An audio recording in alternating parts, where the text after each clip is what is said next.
காங்கிரஸ்காரர்களிடையே ஒரு வீரம், ஒரு எழுச்சி, ஒரு உணர்வு இன்றைக்கு வந்திருக்கிறது என்று சொன்னால் அதற்கு காரணம் நல்லவர்கள் வாழுகின்ற நாட்டை தீயவர்கள் ஆளுகின்றார்கள், அவர்களை வீட்டுக்கு அனுப்ப வேண்டும், மக்களை காப்பாற்ற வேண்டும் என்பதற்காக மக்களை மக்களாக மாற்றுகின்ற பல தாய்மார்கள் தினந்தோறும் கண்ணீர் விடுகின்ற அவல நிலையை ஏற்படுத்திய இந்த மது அறுக்கனை ஒழிக்க வேண்டும் என்று பாட்டு பாடினார். அவனை தேச துரோகத்தில் கோவனை நாங்கள் கைது செய்வோம் என்று சொன்னார். இது என்ன நாடா அல்லது காடா? ஜனநாயக உரிமைகள் உண்டு, பேசுவதற்கும் எழுதுவதற்கும் உண்டு. கோவன் இதை சொன்னார் என்றால் இதே கோவன் காங்கிரஸையும் விமர்சித்திருக்கின்றார். நாங்கள் உடனே அவரை ஆளை முடிக்க வேண்டும், கைது செய்ய வேண்டும் என்று நாங்கள் ஏதாவது செய்தோமா? செய்யவில்லை. சொன்னதற்கு பதில் சொல்லோம். ஏனென்றால் பதில் சொல்வதற்கு எங்களுக்கு திராணி இருக்கின்றது. ஆனால் அவர் சொன்னதற்கு உங்களால் பதில் சொல்ல முடியவில்லை. காரணம், நீங்கள் குற்ற உணர்வு உள்ளவர்கள், அதனால் பதில் செய்ய முடியவில்லை. அதனால் உங்களுடைய எடுபிடிகளாக இருக்கின்ற காவல்துறையை விட்டு தேச துரோகத்தில் அவனை கைது செய் என்று மலையிலே இருந்து உத்தரவு போடுகின்றீர்களே. அருமை சகோதரி ஜெயலலிதா அவர்களே, இது நல்லதுதானா? நியாயம்தானா? தர்மம் தானா? நீதி தானா என்று இன்றைக்கு மக்கள் இங்கே கேட்க ஆரம்பித்து விட்டார்கள். கேட்டால் சொல்கின்றார்கள், மது அறக்கடை ஒளி என்று சொன்னால் நாங்கள் ஒன்றும் சொல்லி இருக்க மாட்டோம். ஆனால் ஜெயலலிதா மக்களுக்கு சாராயத்தை ஊத்தி கொடுப்பது போல ஒரு படத்தை காட்டினார். அதனால்தான் கைது செய்தோம். அம்மையார் அவர்களே, ₹1 இட்டலி தருகின்றீர்களே, அதை நீங்கள் தருவது போல் காண்பிக்கவில்லையா? உப்புவை ₹10 போட்டு விற்கின்றீர்களே, அதை நீங்கள் கொடுப்பது போல் காண்பிக்கவில்லையா?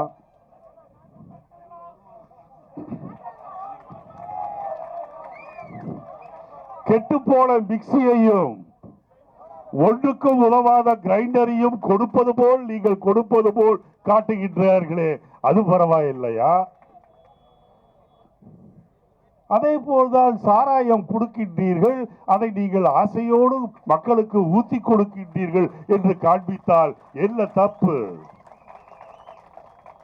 இட்டலி கொடுக்கின்றீர்கள், காண்பிக்கின்றோம். உப்பு தருகின்றீர்கள், காண்பிக்கின்றோம். சாதாரண தண்ணியை பாட்டிலில் அடைத்து விற்கின்றீர்கள், அதையும் தருகின்றீர்கள், பார்க்கின்றோம். அதே போல்தான் சாராயத்தையும் நீங்கள் ஆசையோடு ஊத்தி கொடுத்ததை பார்த்தோம். அதை காட்டினால் தவறு என்று சொன்னால் ஜெயலலிதா அவர்களே, விவரம் புரியாமல் இருக்கின்றீர்கள் நீங்கள் என்றுதான் அர்த்தம். என்ன தவறு இருக்கிறது அதில் என்று எனக்கு புரியவில்லை. ஒரு நாட்டின் முதலமைச்சர் என்று சொன்னால் அவரை பற்றி இப்போதும் பேசுவோம், கடந்த காலத்தையும் பேசுவோம். காமராஜர் என்று சொன்னார், இந்த நாட்டிற்காக அவர் விடுதலை போராட்டத்தில் ஈடுபட்டார். அதற்காக 9 ஆண்டுகள் சிறையிலே இருந்தவர் காமராஜர். ஆட்சியில் இருக்கும் போது கல்வி சாலைகளை திறந்தவர் காமராஜர். திருமணம் செய்து கொள்ளவில்லை. காரணம், குடும்பம் இருந்தால் நாட்டு பற்றோடு வேலை செய்ய முடியாது என்று திருமணம் செய்யாமல் இருந்தார் காமராஜர் என்று. ஒரு தலைவர் பதவிக்கு வந்தால் அவருடைய கடந்த காலத்தையும் பேசுவது வரலாற்றில் ஒரு வழக்கம். அதே போல்தான் இப்போது இருக்கின்ற முதலமைச்சர் யார் என்று சொன்னால் சாராயத்தை ஊத்தி கொடுக்கின்ற முதல்வர்.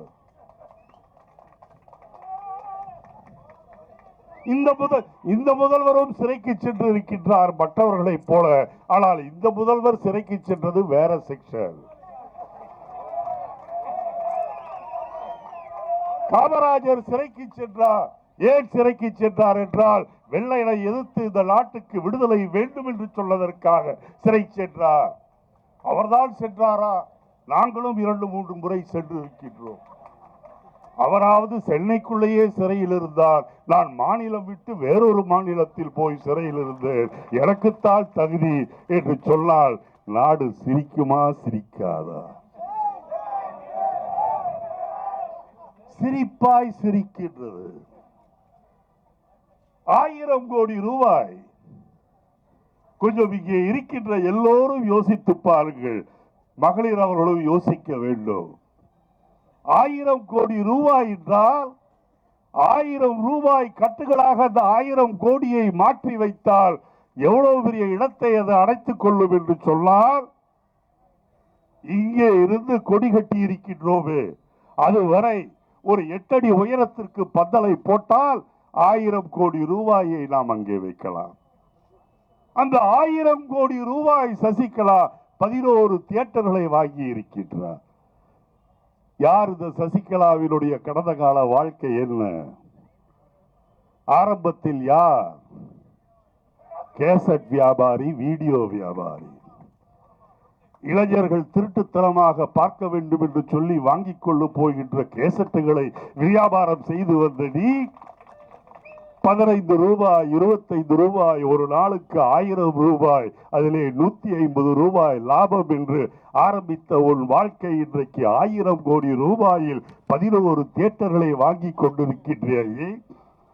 அது மட்டுமல்ல, இன்னொரு 9 தியேட்டர்களை வாங்குவதற்கும் பேச்சுவார்த்தை. கொஞ்சம் ஏமாந்தால் மெரினாவை தாண்டி வங்காளா விரிகுடா போய்கொண்டிருக்கின்றது, அதையும் பேசக்கூடிய, விலை பேசக்கூடிய இந்த யோகிதை எப்படி வந்தது? இந்த 1000 கோடி ஏது? சாராய லஞ்ச படத்திலே வந்தது. பல பெண்களை விதவையாக்கி கொள்ளையடித்த படத்தில் வந்தது. விடாஸ் என்ற பெருவிளையை சாராய கம்பெனியை நடத்துகின்ற நீ, அதில் வர லாபமும் சாராயத்தில் ஜெயலலிதாவுக்கு கிடைத்த லஞ்ச பணத்தையும் சேர்த்து வைத்ததுதான் இந்த 1000 கோடி. 1000 கோடிக்கு 11 தியேட்டர்களை நீ வாங்குகின்றாயே. இந்த 1000 கோடியை சம்பாதிப்பதற்கு எத்தனை தாய்மார்கள் தாலியை அறுத்திருப்பார்கள்? எத்தனை குடிமகளுடைய குடல் வெந்திருக்கும்? எத்தனை பேர் பைத்தியம் பிடித்து அலைந்திருக்கின்றார்கள்? எத்தனை லட்சம் பேருடைய குடும்பங்கள் அனாதையாக இருக்கின்றது? 10 லட்சம் பேர் விதவைகள் என்று பெருந்தகை சொல்ல 20 லட்சம் 20 லட்சம் பேரை விதவைகள் ஆக்கிவிட்டு குழு குழு ஊட்டியிலே உட்கார்ந்து கொண்டு 1000 கோடி ரூபாய்க்கு 11 தியேட்டர்களை வாங்குகின்றீர்களே. அந்த 20 லட்சம் விதவைகளுடைய பாவம், அவர்களுடைய சாபம் கண்டிப்பாக உங்களை சும்மா விடாது. வீட்டுக்கல்ல, சிறைக்கு அனுப்ப வேண்டும். இது என்ன நியாயம் என்று நான் கேட்கின்றேன் அருமை தோழர்களே. எவ்வளவு ரோடிலே போகின்ற யாரோ ஒருத்தர் ஒரு புகார் கொடுப்பால், அதை வைத்து இளங்கோவனை கைது செய் என்ற அராஜகம் அங்கே ஆரம்பித்து மது அறக்கடை ஒளி என்று சொல்லிய சாதாரண கோவலை கைது செய்து தேச விரோதத்தில் அடைத்து வைக்கின்ற நிலை இன்றைக்கு ஏற்பட்டிருக்கின்றது. இப்படியே இருந்தால் மக்கள் பந்தாடப்படுவார்கள். அடக்குமுறை தலை தூக்கும். ஒழித்தாக வேண்டும். மற்றவர்களை விட நமக்கு கடமைகள் அதிகம் உண்டு. காரணம், இந்த நாட்டிற்கு பேச்சுரிமையும் எழுத்துரிமையையும் வாங்கி தந்தவர்கள் நாம். அதை காப்பாற்ற வேண்டிய பொறுப்பு நம்மிடம் இருக்கிறது. மக்கள் படித்து முன்னேற வேண்டும் என்று சொன்னால் மக்கள் குடித்து நாசமாக போக வேண்டும் என்று சொல்கின்றாயே, இது நியாயமா என்று நான் கேட்கிறேன். பெண் என்றால் தாய் என்று சொல்வார்களே, தாய்க்குள்ள ஒரு குணம் கூட உன்னிடம் இல்லையே, என்ன செய்வது? நான் அதை வருத்தத்தோடு சொல்கின்றேன். எப்படிப்பட்ட நாடு! வீதிதோறும் பள்ளிக்கூடங்களை திறந்து இந்த மக்களை படித்தவர்களாக ஆளாக்கிய அந்த காமராஜர் எங்கே?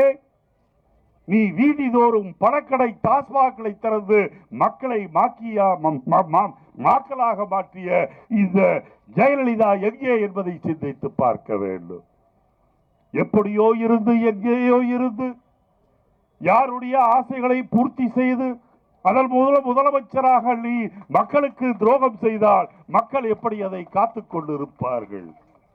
கைது செய்ய வேண்டும் என்று என்னை சொன்னால் கைது செய்யுங்கள், பரவாயில்லை. நான் ஒன்றும் உங்கள் செக்ஷனில் உள்ளே போக மாட்டேன். மதுவை ஒளி என்று பேசினான், நியாயத்தை பேசினான், அதிலே உள்ளே தள்ளினான் என்று எனக்கு கூட காமராஜரை போல செக்ஷன், அருமையான செக்ஷன் இல்லை என்றாலும் மோசமான செக்ஷன் இருக்காது. இதையெல்லாம் நாம் புரிந்து கொள்ள வேண்டும் என்பதை விட இந்த நாடு காப்பாற்றப்பட வேண்டும் என்பதிலே நாம் உறுதியாக இருக்கின்றோம். கோவனை உடனடியாக விடுதலை செய்தாக வேண்டும். எல்லா கட்சிக்காரர்களும் சொல்கின்றார்கள், எல்லா மக்களும் சொல்கின்றார்கள்.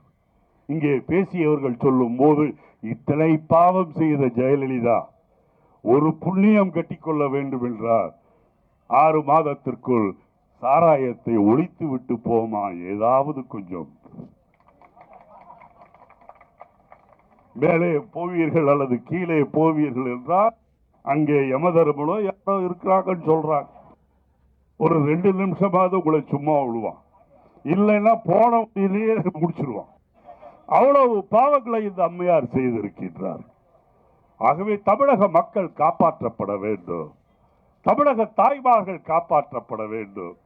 எத்தனை தாய்மார்கள் தாங்கள் சம்பாதிக்கின்ற பணத்தில் தங்கள் குழந்தையை படிக்க வைத்து நாளைக்கு அவன் பெரிய ஆளாக வர வேண்டும் என்று பாடுபட்டு கொண்டிருக்கும் போது அந்த குழந்தை பள்ளிக்கூடம் முடித்தவுடனேயே சாராய்க்கு கடைக்கு போகக்கூடிய சூழ்நிலை ஏற்பட்டால் அந்த தாய்மார்களுடைய உள்ளம் எப்படி இருக்கும்?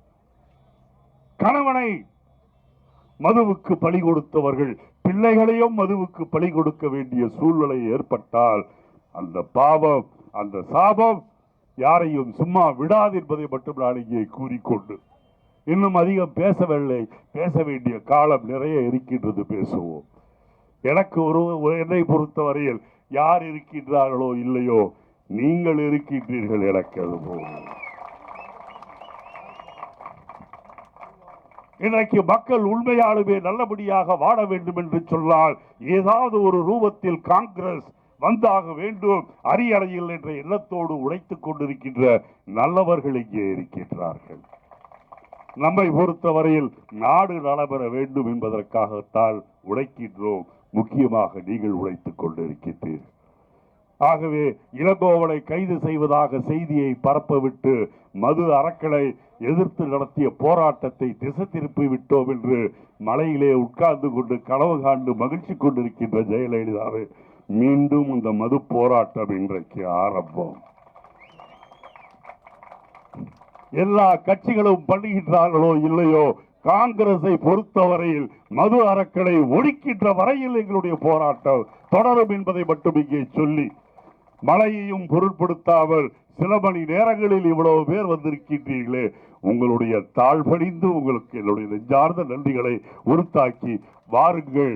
ஒரு நல்ல ஒரு மக்கள் நலம் பாடுகின்ற ஒரு தமிழகத்தை விரைவில் நாம் அத்தனை பேரும் ஒன்று சேர்ந்து உருவாக்குவோம் என்று சொல்லி விடைபெறுகின்றேன்.